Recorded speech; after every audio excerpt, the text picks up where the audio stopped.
This is the Lone Crater YouTube. We hope this video helps. You start by preparing credentials and choosing a client. This saves time and prevents connection errors. Open your FTP client and enter the server address, username, and password. Make sure you select FTP versus SFTP depending on the server's configuration, and set the port to 21 for FTP or 22 for SFTP. Once connected, you'll see local files on the left and remote on the right. Take a moment to confirm the remote working directory, so uploads land where you expect.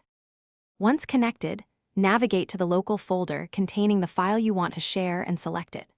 Drag and drop into the remote directory or use the client's upload command. This queues files and shows progress so you can catch failed transfers early. If the server requires specific permissions, change them after upload using the client's permissions dialog or run chmod. Correct permissions ensure recipients can download or view the file without errors. Monitor speed and retry any failed items immediately. After upload, build the shareable path or URL and test it so recipients won't hit surprises. You can verify access by logging in as the recipient or toggling anonymous access briefly. This confirms permissions and directory visibility. If things go wrong, check common culprits. Firewall or NAT blocking ports, switch passive versus active mode in the client, and recheck credentials and server logs for permission errors.